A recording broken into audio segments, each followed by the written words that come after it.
بسم اللہ الرحمن الرحیم۔ اگرچہ ان مذہبی داستانوں کی حقیقت میں جانتا ہوں، پھر بھی بہت شور سنتے آ رہے تھے کہ کربلا میں پانی بند کر دیا گیا، کھانا بند کر دیا گیا،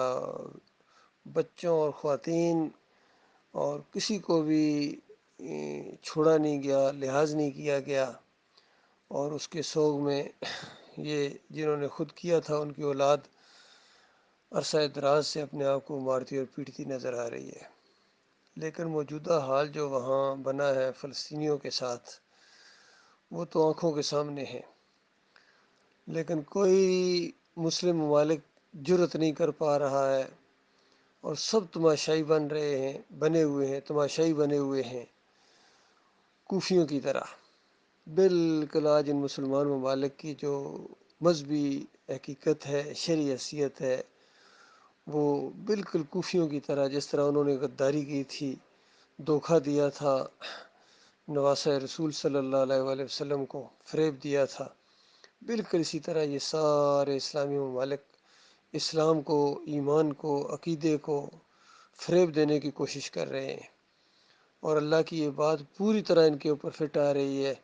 وَمِنَ النَّاسِ مَن يَقُولُ آمَنَّا بِاللَّهِ وَبِالْيَوْمِ الْآخِرِ وَمَا هُم بِمُؤْمِنِينَ يُخَادِعُونَ اللَّهَ وَالَّذِينَ آمَنُوا وَمَا يَخْدَعُونَ إِلَّا أَنفُسَهُمْ وَمَا يَشْعُرُونَ کہ لوگوں میں سے بے شمار ایسے ہیں جو دعویٰ تو کرتے ہیں کہ ہم ایماندار ہیں، ہم مسلمان ہیں، جی نام ان کا مسلم ہے، اور پھر یہ فرقوں کے اندر بٹے ہوئے ہیں، خالص دنیا دار ہیں، اور ایمان عقیدے کی نہ صرف یہ کہ سمجھ نہیں ہے، بلکہ ایمان اور عقیدہ وہ جو اسلام کی بنیاد ہے اس کے یہ دشمن بنا دیے گئے، ان کی عظیم اکثریت اس کی دشمن بنا دی گئی ہے۔ یہ بات اگر ایمان عقیدے کی بات کسی پلیٹ فارم پر کسی جگہ سے اگر چھیڑو تو آج کا یہ دانشور ہے، یہ اس کو سب سے زیادہ غیر ضروری بات اور سب سے زیادہ یعنی فتنے فساد والی بات اس کو کہتا ہے، اور کہتا ہے اگر یہ ایمان عقیدے کی بات سامنے لاؤ گے تو پھر تو افراتفری پھیل جائے گی۔ تو ایسا لگتا ہے کہ ابھی ایسا پوری دنیا میں افراتفری کوئی نہیں ہے، اس سے زیادہ بڑی افراتفری کیا ہوگی؟ آسمان سے تمہارے اوپر میزائلوں کی بارش ہو رہی ہے، اللہ کا غصہ تمہارے اوپر رک ہی نہیں رہا ہے، فریب کارو۔ تمہارے اوپر قرآن کی وہ دوسری آیت سورہ یوسف کی بھی پوری طرح فٹ آتی ہے، وَمَا يُؤْمِنُ أَكْثَرُهُم بِاللَّهِ إِلَّا وَهُم مُشْرِكُونَ کہ اکثریت اس طرح ایمان لاتی ہے کہ ایمان کا دعویٰ کرنے کے ساتھ ساتھ شرک بھی کرتے ہیں، ہوتے مشرک ہیں۔ تو اس طرح اللہ کی کچھ باتوں کو مانتے ہیں اور کچھ باتوں کو نہیں مانتے ہیں۔ أَفَتُؤْمِنُونَ بِبَعْضِ الْكِتَابِ وَتَكْفُرُونَ بِبَعْضٍ کتاب کی کچھ حصے کو مانتے ہو اور کچھ کو نہیں مانتے ہو، جو اپنے خلاف جاتا ہے اس کو نہیں مانتے ہو، تو کیا سزا ہو سکتی ہے ایسے لوگوں کی، سوائے اس کے کہ دنیا میں ذلت جو اپنی آنکھوں سے دیکھ رہے ہیں، دنیا میں ذلت اپنی آنکھوں سے دیکھ رہے ہیں، اور آخرت میں اشد العذاب وہ بھی اپنی آنکھوں سے دیکھو گے۔ تو آج اللہ کے بندو، یہ تمہارا اصل جرم یہ ہے جس کی تمہیں سزا مل رہی ہے، کیونکہ سورہ الانعام کے اندر اس عذاب کا ذکر ہے۔ مالک فرماتا ہے اگر تم ایمان عقیدے کی بات ماننے کے لیے تیار نہیں ہو تو اس کے بعد اللہ پوری طرح اس پر قدرت رکھتا ہے کہ وہ نیچے سے تمہارے لیے عذاب نازل کرے، اوپر سے آسمان سے یہ جو بارش اوپر میزائلوں کی ہو رہی ہے اوپر سے آ رہی ہے، سمجھ لیں پچھلی قوموں کے اوپر پتھروں کی بارش ہوئی ہے، تو تمہارے اوپر میزائلوں کی بارش ہو رہی ہے جو پتھروں سے زیادہ سخت ہوتے ہیں۔ ایک ایک میزائل جب گرتا ہے پھٹتا ہے، بلڈنگوں کو، کنکریٹ بنکرز کو توڑ دیتا ہے۔ تو یہ بھی ہو رہا ہے اب ان مسلمانوں کے ساتھ، ان کے شرک کی وجہ سے، ان کے کفر کی وجہ سے، ان کی نامردی کی وجہ سے،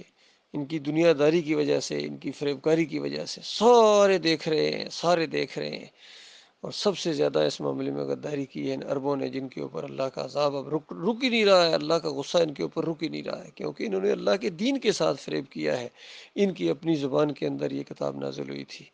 اور اگر تم کتاب کو نہیں مانتے ہو تو پھر تم کسی اصل کے اوپر نہیں ہو۔ ایمان عقیدے کے ساتھ جب تم غداری کرتے ہو تو پھر تمہاری مساجد اور تمہارے علاقوں کی کوئی اہمیت نہیں ہے اللہ کے نزدیک، نہ کوئی مکی ہے، نہ کوئی مدنی ہے، نہ کوئی کسی اور علاقے کا ہے۔ اگر وہ شرک کرتا ہے تو اللہ کا دشمن ہے، وہ علاقہ اس کو نہیں بچا سکتا ہے، وہ علاقہ اس کو عزت نہیں دے سکتا ہے، کسی کا کوئی خاندان اس کو عزت نہیں دے سکتا ہے، اس کی دولت اس کو عزت نہیں دے سکتی ہے، اس کا علم اس کو، اس کا منصب اس کو عزت نہیں دے سکتا ہے جس کو اللہ کرا دے۔ اور اللہ تعالیٰ عزت دیتا ہے ایمانداروں کو، جو صحیح معنوں میں اللہ کے ماننے والے ہوں۔ اللہ کی عزت ہے، اور اللہ نے اپنے انبیاء کو، رسولوں کو عزت دی ہے، اور رسولوں کے ماننے والوں کو عزت دی ہے۔ تو جب ماننے والے بنو گے تب وَأَنْتُمُ الْأَعْلَوْنَ إِن كُنتُم مُؤْمِنِينَ جو کہا گیا تھا، یہ مشروط وعدہ تھا کہ تمہارا سر بلند ہوگا اگر تم مومن بن جاؤ، مومن بن جاؤ تب۔ تم کفر و شرک پھیلانے والے بنو، تم اللہ کی ذات کے ساتھ ٹکڑے مانو، کوئی اللہ کے بیٹے مان رہا ہے، اللہ کے بیٹے ماننے والے اللہ کی ذات کے ساتھ نور میں نور اللہ کا عقیدہ رکھنے والے آپس میں لڑائی کر رہے ہیں، دونوں کے اوپر میزائلوں کی بارش، ادھر سے راکٹ پھینکے جاتے ہیں، ادھر سے میزائل پھینکے جاتے ہیں، دونوں اللہ کے عذاب کی لپیٹ میں ہیں، اور دونوں مرتے جا رہے ہیں جہنم کی آگ کے اندر۔ چاہے جو مرضی کہو کہ شہید ہو گئے، یہ ہو گئے، اتنے ان کے مارے گئے اور ان کے شہید ہو گئے، اچھا جو اللہ کا بیٹا بنائے ان کے مارے گئے، اور جو اللہ کے ساتھ نور میں نور اللہ کا عقیدہ رکھیں، یا رسول مدد کی پکارے لگائیں، یا علی مدد کی پکارے لگائیں، یہ مرتے جائیں گے تو یہ جنت میں جائیں گے۔ کیسا انصاف ہے تمہارا مسلمانوں! اور اب یہ جو جنگ پھیلتی چلی جا رہی ہے، یہ اللہ کا عذاب ہے جو پھیلے گا تمہارے اوپر، زمین والوں، تمہارے اوپر اللہ کا عذاب آ رہا ہے تمہارے شرک کی وجہ سے، اللہ کے ساتھ بے وفائی کی وجہ سے، اللہ کے ساتھ غداری کی وجہ سے، اور قبریں پوجو، اور مزار بناؤ، اور گنبد پوجو، اور پیری مریدی کرو، اور تعویذ گنڈا کرو، اور جمہوریت کے مشرکانہ نظام کو تقویت دو، یہ سارے مل گئے ہیں آپس میں۔ لہٰذا ان کی کوئی حیثیت نہیں ہے، کوئی ان کے اوپر ذرا برابر اللہ کو ترس نہیں آ رہا ہے، بلکہ اللہ کے عذاب کا کوڑا ان کے اوپر بڑھتا چلا جا رہا ہے۔ اللہ یہ کہ یہ توبہ کریں، جو زندہ ہیں یہ توبہ کریں، خالص توبہ کریں اپنے مالک اور خالق سے، گڑ گڑائیں کہ مالک بھول ہو گئی، انہیں مولویوں اور پیروں نے، انہیں سیاسی لوگوں نے ہمیں یہاں تک پہنچا دیا۔ سب سے پہلے کفر و شرک کو ختم کریں، یہ مزار کرائیں، یہ پیری مریدی ختم کریں، عرس اور میلے ختم کریں، چادریں چڑھاوے اور گنبد ختم، کوئی ایک گنبد بھی نہ رہنے دیں اپنے علاقے کے اندر، قبریں بالکل کچی ہوں، کسی کے اوپر گنبد نہ بنے۔ یہ نبی علیہ السلام کی تعلیمات کے خلاف ہے، شرک کی چیز ہے، قبریں پوجی جا رہی ہیں، پیر پوجے جا رہے ہیں، مولوی پوجے جا رہے ہیں، اللہ کے علاوہ رب بنا لیا ان کو، اس وجہ سے اللہ کا غصہ بڑھکا ہے اس قوم کے اوپر۔